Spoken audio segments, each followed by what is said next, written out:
శుక్లాంబరధరం విష్ణుం శశివర్ణం చతుర్భుజం ప్రసన్నవదనం ధ్యాయేత్ సర్వవిఘ్నోపశాంతయే. సర్వమంగళమాంగళ్యే శివే సర్వార్థసాధికే శరణ్యే త్రయంబకే దేవి నారాయణి నమోస్తుతే. శ్రీమాత్రే నమః. ప్రస్తుతం మనకు ద్వాదశ రాశుల్లో నవగ్రహాల్లో పెద్ద గ్రహమైనటువంటి గురుగ్రహం కానీ అలానే శనిగ్రహం, ఈ రెండు గ్రహాలు గోచార సంచార అన్న నిర్ణయాలలో ప్రముఖ పాత్రను వహిస్తాయి.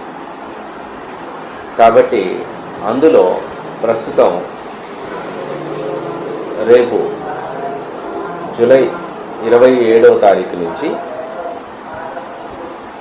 గోచారంలో అంటే మీనరాశిలో రేవతి నక్షత్రంలో శనిగ్రహం శని భగవానుడు వక్రగమనంలోకి జరుగుతోంది. ఇది డిసెంబర్ 11వ తారీఖు వరకు ఈ యొక్క వక్రగమన స్థితి అనేది ఉంటుంది. ఈ సంవత్సరం డిసెంబర్ 11వ తారీఖు వరకు. కాబట్టి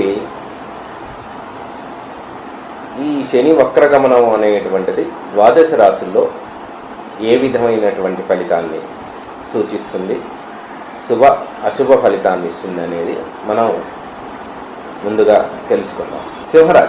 సింహరాశి వారికి శని మీనరాశిలో అష్టమ స్థానంలో వక్రగమనంలో శని ఉండటం వల్ల ఇది వీరికి ఒకందుకు మంచే జరుగుతుంది. ఏమి అనగా ప్రధానంగా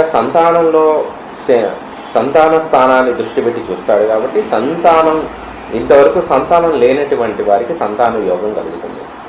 ఆరోగ్య విషయంలో కొద్దిగా జాగ్రత్త తీసుకోవాల్సి వస్తుంది. ఆరోగ్యంలో చిన్నపాటి ఇబ్బందులు వస్తూ ఉంటాయి. దాన్ని కొద్దిగా అధిగమించి ఏదో రకమైనటువంటి మందులు వాటిని వల్ల సరి చేసుకుంటుంది. కానీ కాస్త ఖర్చు ఉంటుందనే ఇబ్బందే తప్ప సింహరాశి వారికి శని వక్రగమనం ఒకందుకు మంచే జరుగుతుంది. ప్రధానంగా శని వక్రగమనం ఉండటం వల్ల రెండవ స్థానాన్ని అంటే వాక్కు, ధనం, కుటుంబము ఈ ద్వితీయ స్థానాన్ని చూడటం వల్ల డబ్బుతో చేసేటువంటి పనులు ఎక్కువగా ఉంటాయి. కానీ అయినప్పటికీ సఫలీకృతం బాగుంటుంది. శుభ పరిణామం. ఒక 10 రూపాయలు పోతే పోయింది, మనకు 5 రూపాయలు అవ్వాల్సిన పని 7 రూపాయల దాకా అయింది, 10 రూపాయలు అయింది అనుకున్నా కూడా వాళ్ళకి ప్రస్తుతం ఉన్న పరిస్థితిలో అంటే గురువు కూడా 12వ ఇంట ఉన్నాడు. కాబట్టి ఈ అక్టోబర్ 31 తర్వాత నవంబర్ నుంచి గురువు మళ్ళీ సింహరాశిలోకి వస్తున్నాడు. కాబట్టి సింహరాశి వారికి ఒక రకంగా గురువు యొక్క బలం కూడా కనబడుతుంది. కాబట్టి వీరికి ఆర్థికంగా సంపూర్ణంగా ఉన్నప్పటికీ అన్ని విషయాల్లో సంపూర్ణంగా ఉన్నప్పటికీ అక్టోబర్ కాలం వరకు కాస్త 10 రూపాయలు ఎక్కువ ఖర్చు అయ్యి అక్టోబర్ తదుపరి కాలం నుంచి మళ్ళీ కాస్త సమానంగా ఆర్థిక విషయాల్లో మళ్ళీ సంపూర్ణంగా బలాన్ని చేకూర్చేటువంటి పరిణామం ఉంటుంది.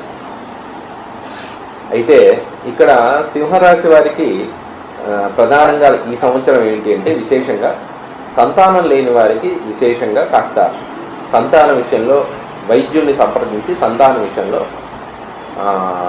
సత్సంతానాన్ని పొందేటువంటి అవకాశం ఉంటుంది. అలానే దశమ స్థానంలో ఉద్యోగ విషయంలో వక్రగమనంలో ఉండటం వల్ల ఈయనకి రావాల్సిన అవమాన ఇబ్బందులన్నీ కూడా వేరే వాళ్ళకి డైవర్ట్ అయిపోతాయి.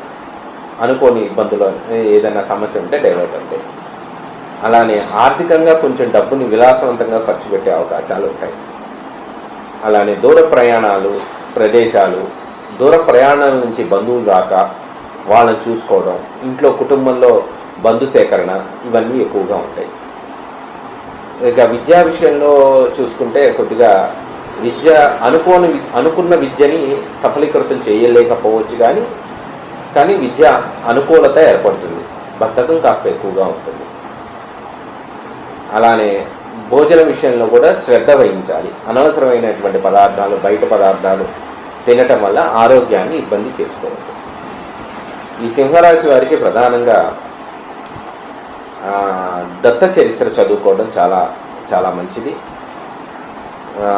శ్రీపాద వల్లభ దత్త చరిత్ర పారాయణ చేయడం వల్ల సర్వ సుఖభోగాల్ని అనుభవించే స్థితి ఏర్పడుతుంది. శని వక్రగమన ఇబ్బంది నుంచి బయటపడవచ్చు.